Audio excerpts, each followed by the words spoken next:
고린도 전서 11장 23절로 32절까지 말씀입니다. 신약성경 277페이지쯤에 있습니다. 한 절씩 교독하시고요. 마지막 절 합독하시겠습니다. 할렐루야. 하나님의 은혜가 여러분들 가운데 있기를 축원드립니다. 자, 오늘 우리는 이제 성찬의 마지막 시간을 우리가 들려봅니다. 그래서 성찬이 왜 이렇게 중요한가? 지금은 우리가 그 의미를 많이 잃어버렸어요. 성찬 그냥 하라고 하면 하는 거지 뭐 이렇게 생각을 했는데 중세시대 때 이 성찬을 임하는 것이 얼마나 중요한지요. 그래서 중세시대 때는 교회의 문제를 일으키거나 또 문제가 생기거나 그리고 법적인 계류 중에 있을 때는 교회라고 하는 권위의 이름으로 성찬 금지를 시켰습니다. 그것을 한마디로 수찬 금지라고 이야기를 하지요. 그래서 그 당시에 수찬 금지는 엄청난 벌과 같은 거였습니다. 그래서 이번에 성찬이 있는데 당신 성찬 금지 명령을 문서를 써서 줍니다. 교회에서 문서를 써서 줘서 당신은 이러한 교회의 덕을 깨치지 못하고 덕을 만들지 못하고 교회에 피해를 줬기 때문에 당신에게는 당분간 3개월 동안 수찬정지의 명령을 내립니다 라고 해서 그 증서를 교회의 권위의 이름으로 써서 그 성도에게 주었죠. 그래서 그 성도는 그 3개월이면 3개월, 1개월이면 1개월 동안 수찬을 할 수가 없는 거예요. 근데 그 수찬을 할 수 없는데 하지 말라고 하면 안 하면 되지 뭐 그거를 뭘 그래. 지금은 다 그렇게 생각하는데요. 그 당시만 해도 수찬 금지를 당하면 부끄러워서 얼굴을 못 들었다라고 이 중세시대 이 책을 이렇게 하다 보면 제가 읽을 때도 뭘 이런 걸 가지고 부끄러워할까? 아니라는 거예요. 하나님, 제가 이러한 교회에 덕을 끼치지 못하고 제가 이러한 잘못을 제가 저질렀습니다. 하나님, 정말 회개하는 마음으로 하나님 앞에 정결한 마음으로 3개월 동안 정말 부끄러워서 얼굴을 들지 못할 정도로 제가 회개하고 숙련하고 그 기간을 통하여 하나님 보내겠습니다. 왜 그럴까요? 제가 늘 말씀드렸잖아요. 그 동네에 교회가 하나밖에 없었어요. 교회가 하나밖에 없어요. 교회를 떠나면 어딜 가야 돼? 이사를 가야 되는 거예요. 우리는 뭐예요? 여기만 교회인가? 그래가지고 옆에 교회를 가도 내가 수찬 금지를 당한 이유도 모르고 또 물어보지도 않고 그러니까 그냥 쓱 넘어가면서 그냥 그 교회 다니는 거예요. 근데 그 당시에는 교회가 하나밖에 없었다는 거예요.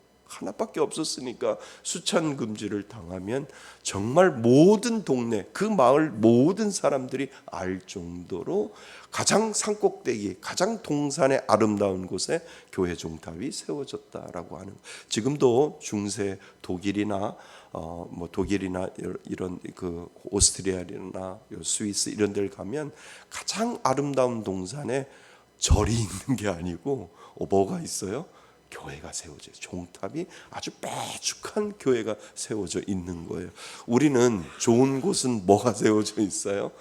절간이 세워져 있는 거예요. 절간이. 그러니까 뭔가 많이 다른 거죠. 그래서 유럽을 나가 보시면 아실 거예요. 유럽 갔다 오신 분은 아실 거예요. 교회들이 그렇게 아주 좋은 장소 중심 메인에 교회가 그렇게 세워져 있어요. 그냥 교회가 중심이 돼서 그 교회를 통해서 모든 것들이 이루어지게 되어 있지요. 그래서 지금은 우리가 생각하는 성찬과 그 중세시대 때 맞이하는 그 성찬의 의미는 좀 다르다라고 하는 거예요. 그런데 우리는 그것을 마음속이라도 회복을 하셔야 돼요.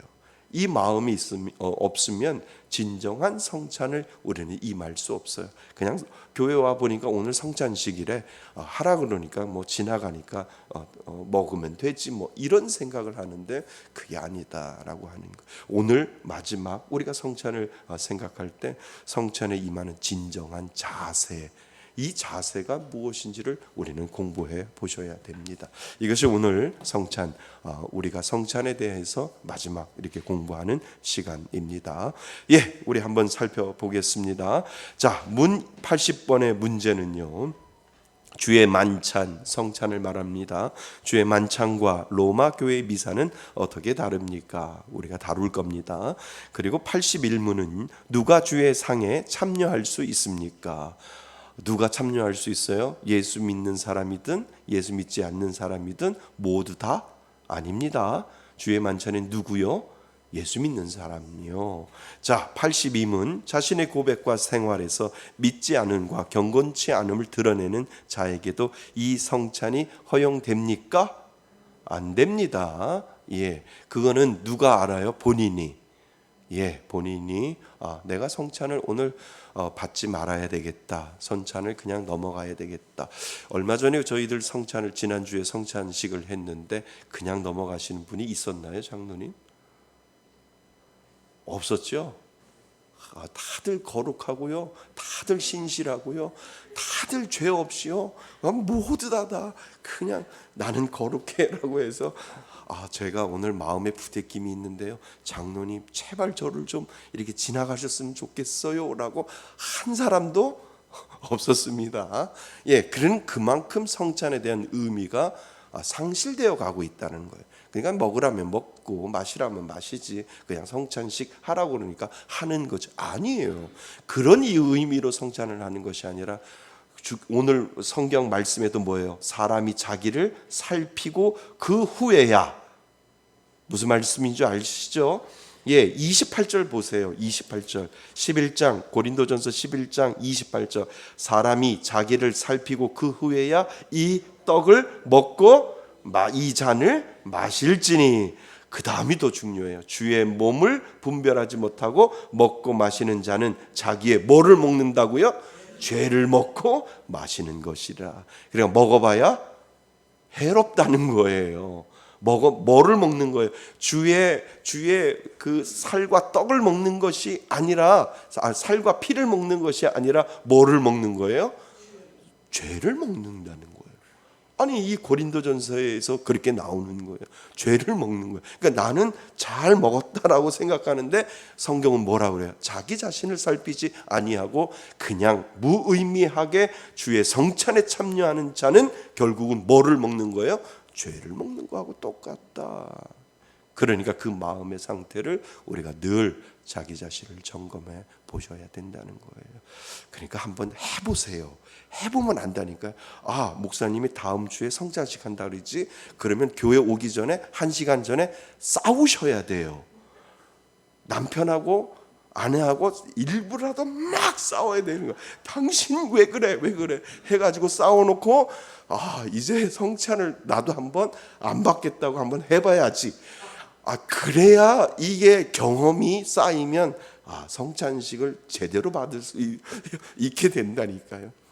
그러니까 여태껏 세례 받아놓고 나 마음이 괴로워서 성찬을 못 받겠어요라고 패스해 본 사람이 진짜 성찬의 의미를 안다니까요. 우리 교회 그 황윤철 형제 있잖아요. 오자마자 성찬식을 그때 했는데 그냥 지나갔어요. 못 하겠다는 거예요. 그래서 그게 저한테는 그게 눈에 탁 들어오는 거예요. 성찬식을 하면서. 그리고 나서 나중에 윤철 형제한테 제가 물어봤죠. 황윤철한테 왜 성찬식을 세례 안 받았어요? 그랬더니 목사님 세례 받았는데 제 마음에 부대낌이 있어서 그냥 하나님 앞에 죄송해서 그냥 성찬을 했다는 거예요. 그냥 지나가게 했다는 거예요. 그러니까 얼마나 더 귀해요. 성찬을 한 것보다 성찬을 안 하고 그냥 이렇게 지나가게 했던 게 저는 너무나 그게 귀한 거예요. 저는 여러분들에게 말씀드리고 싶습니다. 교회 오기 전에 1시간 전에 꼭 싸우세요. 당신 일로 와봐. 나하고 싸워야 돼. 이렇게 하고 싸우세요. 그리고 나서 주여 이 몸으로 어떻게 주의 성찬을 제가 임할 수 있습니까? 주여, 저는 못합니다. 라고 하고 한번 이렇게 넘어가 보셔야 다음에 성찬할 때 정말 신령과 진정으로 성찬에 임할 수 있다는 거죠. 아멘도 안 하시네요. 그만큼 성찬이 중요하다라고 하는 겁니다. 자, 우리 한번 보겠습니다. 믿는 사람들은 성찬에 참여합니다. 그렇죠? 우리는 성찬에 임할 때마다 늘 마음속에 두 가지 질문을 해야 합니다.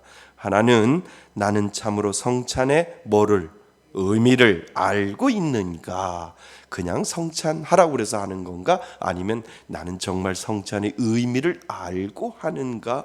또 하나는 나는 성찬을 받을 수 있는 참으로 믿는 자인가? 라고 하는 것을 깊이 성찬을 임할 때마다 뭐 하셔야 돼요? 생각하셔야 돼요. 나는 정말 성찬을 오늘 믿는 자로서 성찬을 받을 자격이 있는가? 아니면 마음에 부대낌이 있으면 하나님 오늘은 그냥 지나가겠습니다. 제 마음속에 너무 부대낌이 있습니다. 이런 마음들이 분명히 있어야 된다라고 하는 거지요. 성찬에 임하는 자세는 무엇보다 우리의 몸과 영혼을 우리의 모든 죄로부터 구속하셨다라고 하는 겁니다. 그러니까 성찬은 우리를 구속하시는 거예요. 구속이 뭐예요? 우리의 죄에서 우리를 구원하셨다라고 하는 의미가 성찬 속에 그냥 100%다 들어있다라고 보면 될 수 있는 거예요. 그러니까 성찬은 가볍게 보낼 수 없어요. 왜요? 죄 많은 나를 예수 그리스도가 죽으심으로 말미암아 그 죄를 그 예수님이 담당하시고 나에게 죄 없다 말씀하셨던 그 은혜를 성찬을 통하여 우리들에게 보여주기 때문에 정말 가볍게 성찬을 보낼 수 없는 거예요. 왜냐하면 그 속에 예수 그리스도의 살이 뜯겨지고 그 속에 예수 그리스도의 피가 철철철 십자가를 통해서 흘러내려오기 때문에 우리는 경건할 수밖에 없는 그 이유를 이 성찬을 통해서 가르쳐주고 있다는 거예요. 그러니까 성찬은 우리의 죄를 통하여 우리의 죄를 예수 그리스도의 그 구속의 피로 우리를 구원해 주셨다라고 하는 그 놀라운 은혜가 그 성찬 가운데 있기 때문에 누구는 죽고 예수는 죽고 그 예수로 말미암아 누구는 살고 나는 살았다라고 하는 거기에 우리는 숙연한 마음을 가져야 된다는 거예요. 무슨 말씀인 줄 아세요? 그러니까 있을 수 없는 사고가 시청 근처에서 일어났잖아요. 차가 그냥 지금 저거 하고 있지만 차가 그냥 고속으로 달려서 정말 아까운 9명의 인생이 그 가운데서 9명이 죽었잖아요. 어떻게 이런 일이 있을까? 그런데 누군가 예수 믿지 않는 사람인데 뉴스를 보니까 그 죽은 자리에 가서 꽃다발을 내려놓고 죽은 자리에 가서 묵념을 하고 그랬다는 거예요. 그러니까 그 사람이 기자가 물어본 거예요. 왜 그러세요? 아시는 분이에요? 그랬더니 그분 얘기가 이런 거예요. 나는 이분들을 모르지만 어쩌면 나는 항상 이 자리를 지나가고 있는데 어쩌면 이 밤에 내가 그 시간에 늘 지나가고 있는데 혹시 내가 죽어야 될 이 자리를 이 사람들이 죽었을까 봐 혹시 나도 이 사람들처럼 죽지 않을까? 어쩌면 이 사람들이 죽고 내가 살았기 때문에 너무 감사하고 미안해서 제가 이렇게 꽃다발을 국화꽃을 이렇게 올려놓습니다. 이렇게 이야기를 하는 거죠. 아니 인간 세상에서도 그 자리에 내가 죽어야 될 그 자리에 있을 수도 있었지만 그 사람들이 죽어줌으로 내가 다시 한번 경각심을 하고 조심해야 된다라고 생각했던 그 사람들처럼 세상 사람들도 그렇게 생각하는데 숙연하게 그렇게 생각하는데 예수를 믿는 우리가 예수가 죽고 누가 살아요?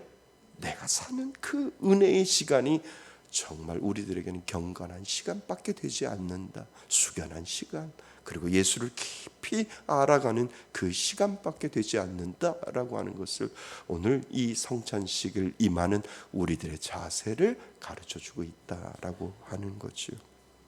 자, 그래서 이로써 우리의 모든 죄가 완전히 사해졌음을 확실히 증거해 줍니다. 그래서 갈보리 십자가 위에서 이루신 속죄의 크고 놀라운 사실을 무엇을 통해? 성찬을 통해 계속, 여기 계속이라는 곳에 동그라미를 치셔야 돼요. 이 성찬식은 계속 하잖아요. 사이클별로 돌아가잖아요. 그러니까 계속해서 너는 구속받았어. 잊을만 하면 뭐라 그래요? 성찬식을 통해서 너는 구속받았어. 잊을만 하면 너는 구속받았어. 너는 구속받아서 계속해서 확실히 보여주는 보증이 뭐라고요? 성찬이다라고 하는 거예요. 그래서 우리가 성찬식을 하는 것이 계속해서 성찬식을 통해서 너는 예수의 피로 구속받았어. 너는 예수의 피로 말미암아 구원 얻었어. 너는 예수의 십자가의 보혈로 말미암아 죄에서 구원받은 영원한 영생을 얻게 되는 그러한 존재가 되었다라고 계속해서 그 성찬을 통해서 보증해 주는 그 자리가 바로 성찬식이다라고 하는 겁니다. 자, 예수님이 십자가 위에서 단번에 이루신 제사 외에는 우리를 죄에서 구원할 이는 다른 제사가 없습니다. 아멘. 맞지요? 예수 그리스도께서 단번에 드리신 희생 제사에 그 어떤 것도 덧붙여서는 안 됩니다. 예수 그리스도께서 친히 십자가 위에서 단번에 이루신 유일의 제사에 의해 우리의 모든 죄가 완전히 사해졌음을 믿는 확신과 감사함으로 우리는 성찬에 참여하셔야 됩니다.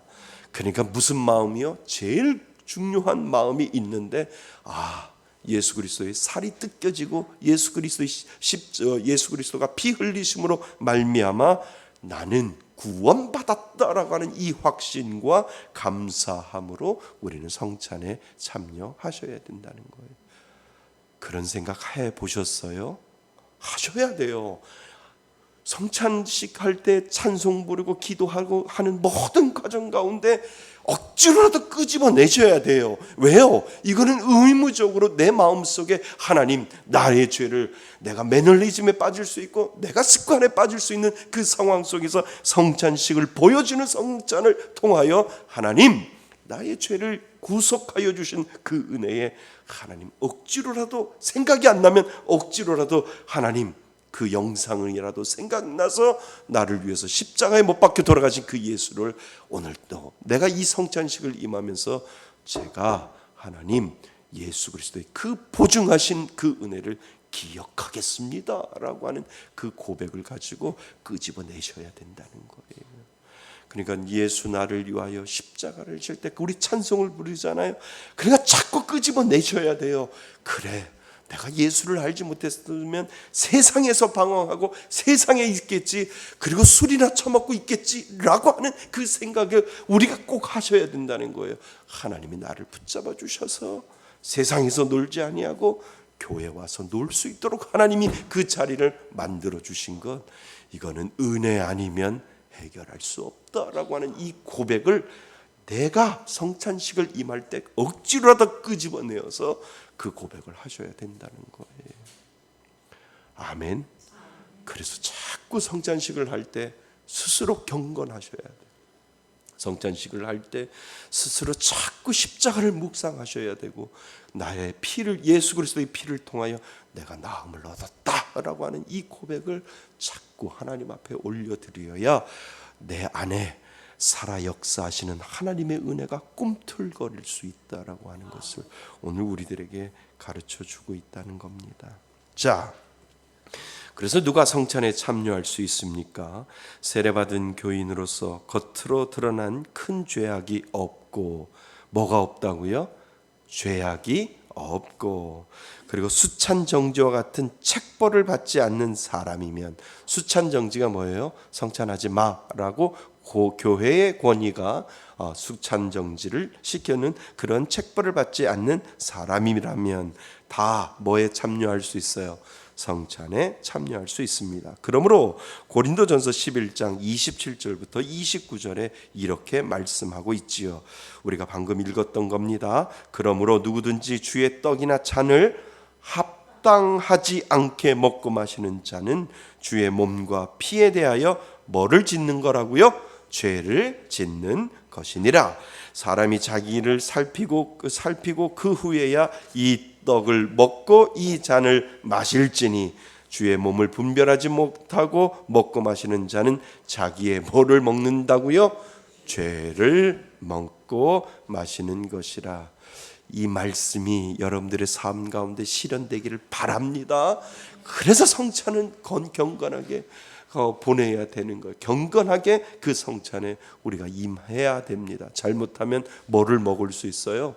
죄를 먹을 수 있다라고 분명히 성경은 우리들에게 이야기를 해주고 있지요. 성찬을 합당하게 먹고 마시는 자가 되려면 아주 중요합니다. 중생하여 구원의 믿음을 가져야 합니다.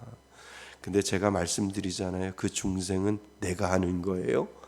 아니요. 하나님이 내 속에 들어오셔서 하시는 작업이잖아요. 중생할 때는 내가 할 수 있는 건 아무것도 없다니까요. 하나님이 나를 선택하시고 그 은혜가 내 마음속에 들어오는 것, 그리고 나를 깨우쳐 주시는 것, 나를 깨닫게 하시는 그 하나님의 은혜가 바로 중생이지요. 그래서 중생하여 구원의 믿음을 가져야 하는데, 구원을 얻는 믿음은 중생의 순간에 심어집니다. 아멘. 예, 그땐 난 몰라요. 근데 하나님이 어느 날 나를 사랑하여 주셔서 내 안에 들어오셔서 그 중생에 대한 그 중생을 하나님은 내 안에서 일으켜내고 계시지요. 그리고 나서 우리가 반응하는 거예요. 내가 중생을 이루는 것이 아니라 하나님이 내 속에 어느 날 어느 순간에 내 안에 들어오셔서 그 중생의 작업을 내 안에 하실 때 내가 겉으로 드러나는 나의 리액션, 나의 반응이 있는데 그 반응이 뭐예요? 중생의 즉각적인 열매는 뭐라고요? 회개와 믿음이라는 거예요. 그러니까 중생은 누구 거? 하나님이 거예요. 그리고 나서 그 중생을 통해서 하나님이 나에게 뭔가를 울컥울컥하게 만들어 놓는 게 뭐예요? 회개. 그리고 하나님이 나에게 집어넣어 주신 게 있는데 믿음. 그 믿음을 하나님이 나에게 집어넣어 주셔서 와, 나는 무슨 일이 있어도 하나님을 믿어. 나는 무슨 일이 있어도 하나님이 나를 구원해 주신 건 믿어. 그리고 나는 무슨 일이 있어도 나는 천국 갈 수 있는 확신함을 믿어라고 하는 그 믿음을 누가 내 안에 집어넣어 주셨어요? 하나님이 집어줘. 믿음을 내가 만들어내는 것이 아니라 하나님께서 나를 회개를 통하고 그리고 그 회개를 만들어내고 나서 하나님은 나에게 영원히 지워지지 아니하는 그 믿음의 밭을 우리들의 마음밭에 심어 놓는다는 거죠. 이것이 은혜인 줄 믿습니다.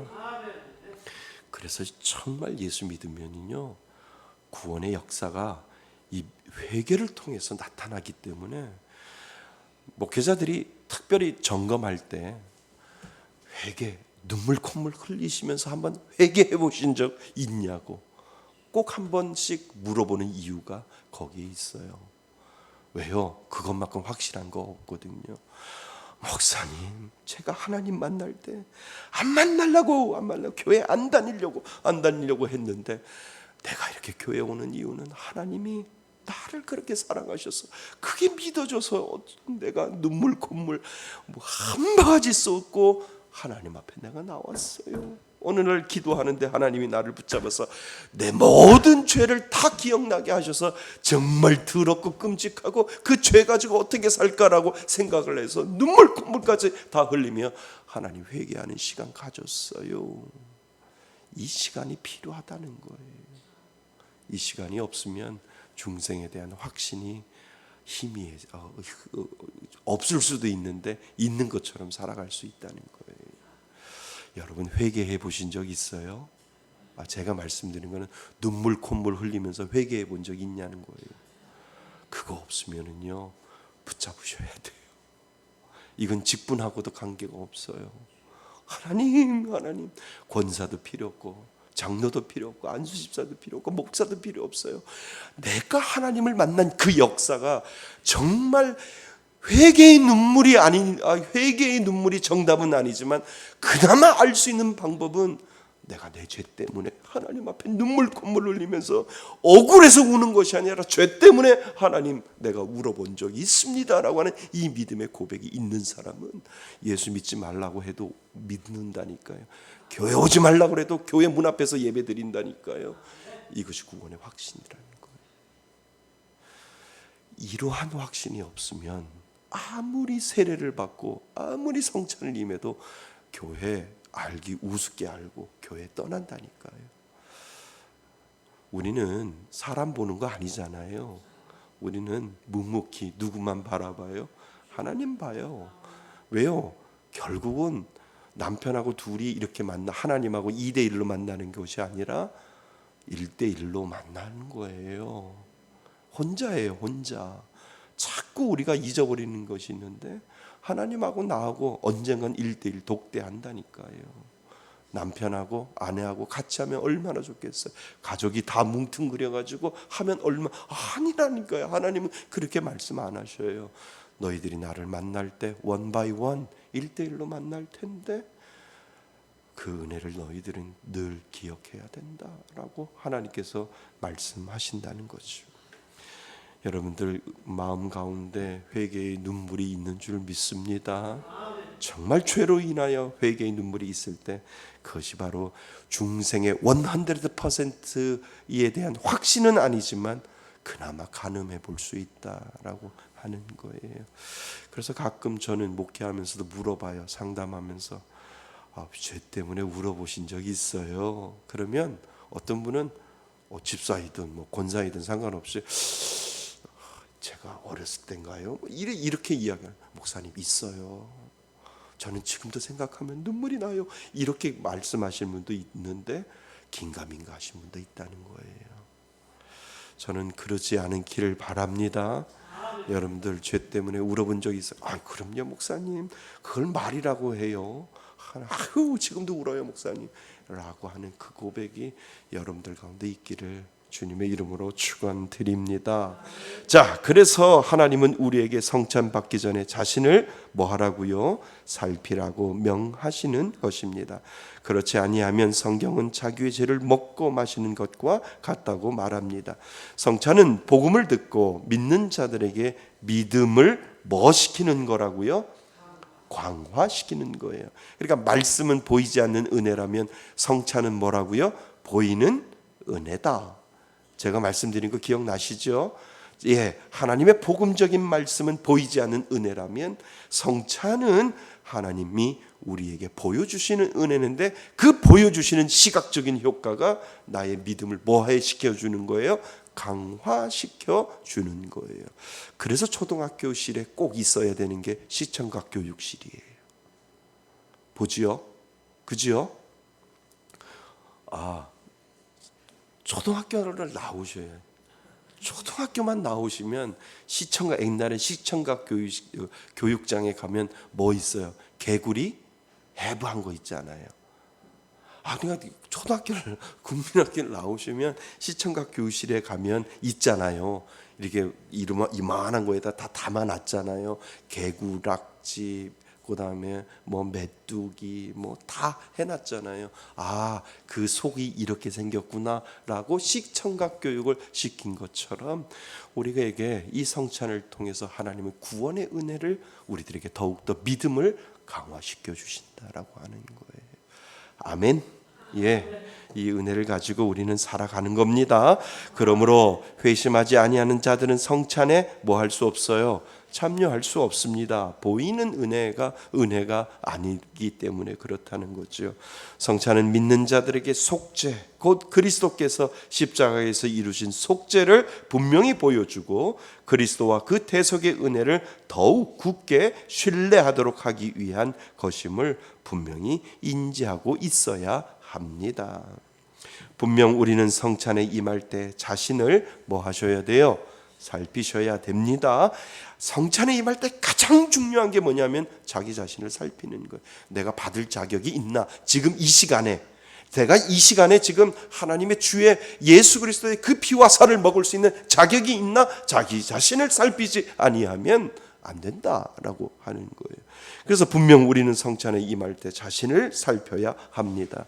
나는 모든 죄에 대한 슬픔과 후회와 부끄러움과 죄송스러움이 나의 마음속에 있는지 살펴야 합니다. 그래서 이제 다음에 성찬식 할 때 제가 이 멘트를 써서 여러분들한테 이야기를 하려고 해요. 여러분들이 살면서 오늘 이 성찬을 임할 때 모든 죄에 대한 뭐와 슬픔과 모든 죄에 대한 후회와 모든 죄에 대한 부끄러움과 모든 죄에 대한 죄송스러움이 하나님 앞에 있으면 지금 이 자리에 회개하셔야 됩니다 라고 회개를 권유해야 됩니다. 그렇게 회개를 권유하지 아니하니까 딩숭맹숭하게 성찬을 받기 때문에 그렇다는 거지요.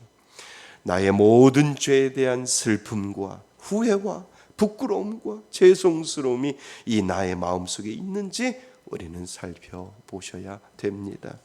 그것을 우리는 살펴야 하는데 어쩌면 이런 절차를 모든 마음으로 무시하고 있지는 않은지 다시 한번 점검해 볼 필요가 있습니다. 성찬을 인도하는 인도자는 늘 이런 것들을 살필 수 있도록 인도해야 합니다. 그래서 하나님 앞에서 참된 슬픔을 가진 비탄과 후회가 있어야 합니다. 무슨 말씀인 줄 알죠? 죄송스러움도 있고 부끄러움도 있고 하나님 앞에 부끄러움도 있고 후회가 있고 그리고 슬픔이 있어야 회개하고 하나님 앞에 성찬에 임할 수 있다라고 하는 거죠. 죄는 하나님께서 미워하시는 것이요 하나님의 진노를 불러오는 것입니다. 하나님이 불쾌하시고 싫어하시며 진노하시는 죄이기 때문에 하나님 목전에서 자기의 죄 때문에 슬퍼하는 것이 마땅합니다. 아멘. 예. 그래서 우리가 꼭 기억해야 합니다. 그것은 성령께서 거듭난 하나님의 자녀들의 영혼 속에 참된 회개의 심령을 일으켜 주셔야만 하나님의 목전에서 자신의 죄를 볼 수 있게 된다라고 하는 거지요. 그러니까요, 회개도 하나님이 은혜 주시지 아니하면 회개할 수 없다니까요. 아멘. 그러니까 믿는 자에게는 하나님이 그 마음속에 그 은혜를 주신 거예요. 내가 회개할 수 있는 그 마음조차도 하나님께서 은혜 주셔서 너 이거 잘못했잖아. 너 이거 회개해야 되잖아 라고 하나님께서 그 회개할 거리까지도 알려주셔야 된다는 거예요. 그냥 믿지 아니하면 내가 회개할 게가 뭐가 있어 라고 한다니까요. 그런데 하나님의 은혜 안에 있으면 하나님이 우리들에게 빌바도 알려주시는 분, 그분이 바로 우리 하나님이시라는 거죠. 그래서 내가 회개할 수 있는 것이 있다라고 한다면 그게 은혜라니까요. 작은 입새에도 내 떨림은 가질 수밖에 없는 것처럼 하나님 나는 하나님 앞에 온전한 자가 아닙니다 라고 하는 이 믿음의 고백을 우리가 하나님 앞에 할 수 있어야 된다라고 하는 겁니다. 자, 그래서 우리가 성령의 조명을 받을 때 하나님을 거스려 범죄한 것이 얼마나 잘못된 것이며 그 결과가 얼마나 비참한 것인가를 알게 됩니다. 그러니까 성령이 우리 안에 빛을 비춰주셔서 그것을 알게 하신다는 거지요. 그래서 성찬은 자신의 죄 때문에 슬퍼하고 두려워한 자들을 위하여 제정된 것이라고도 할 수 있습니다. 이해되셨죠? 맨 위에요. 3페이지 맨 위에. 자, 죄 때문에 경건한 슬픔을 가진 자는 회개하게 됩니다. 회개하도록 만들어 주셨다니까요. 믿는 자에게요. 그래서 참된 회개는 하나님을 불쾌하게 만드는 죄를 싫어하여 죄를 죽이는 것과 하나님이 기뻐하시는 의와 거룩을 전심전력으로 추구하는 것입니다. 사슴이 시냇물을 사모하듯이 하나님을 갈망하는 것이 진정으로 회개하는 것입니다. 계속 돌이키는 회개의 생활이 우리들에게 필요하다는 거죠. 그래서 성찬식에 임할 때 가장 중요한 게 뭐라고요? 회개입니다. 그래서 그 죄를 깨닫게 하시는 거예요. 하나님, 나의 죄를 알게 하시고 나의 죄를 깨닫게 하여 주셔서 이 거룩한 성찬에 임할 수 있는 거룩하고 순결한 마음을 저에게 회복시켜 주옵소서. 우리가 찬송 부를 때, 예수 나를 위하여 십자가를 지을 때 그 찬송을 부르며 그 회개를 기억하셔야 된다는 거죠. 그러므로 죄 때문에 슬퍼하면서 죄를 자백하고 그리스도의 보혈로 죄를 사하여 주셨음을 믿는 믿음으로 성찬에 참여해야 합니다.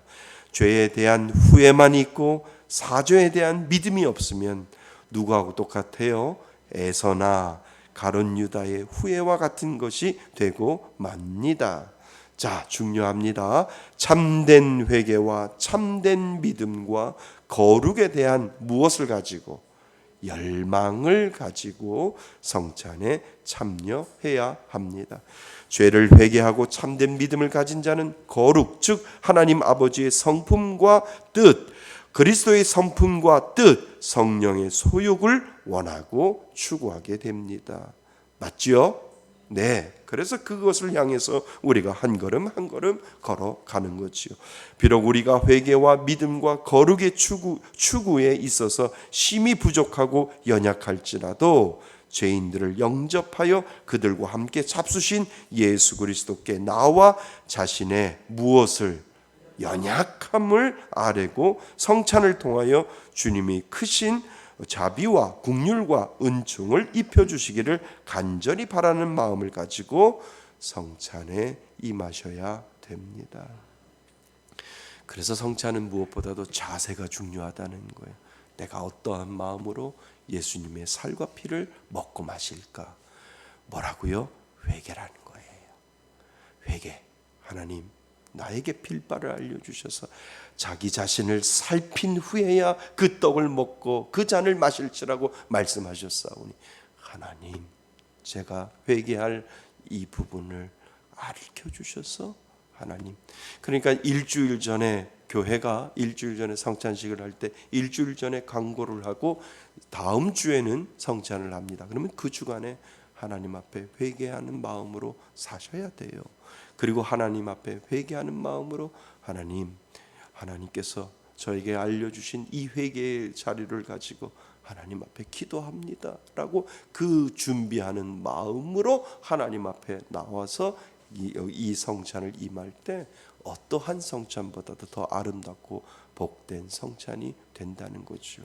그래서 성찬을 인도하는 목회자나 당회는 그것을 준비하는 성도들을 위해서 기도해 줘야 되는 거예요. 그러니까 저도 일주일 동안 하나님, 우리 성도들 거룩한 마음으로 성찬에 임하게 하시고 거룩한 마음으로 성찬을 통하여 자신의 죄를 다시 한번 깨닫게 하시고 하나님 앞에 회개하는 시간 갖게 하여 주셔서 이 세상의 어떠한 성찬보다도 가장 복된 성찬 이룰 수 있도록 해달라고 성찬을 인도하고 성찬을 집행하는 모든 당회원들이 그것을 위해서 기도해 줄 때 그것이 진정한 성찬이 될 수 있다라고 하는 거죠.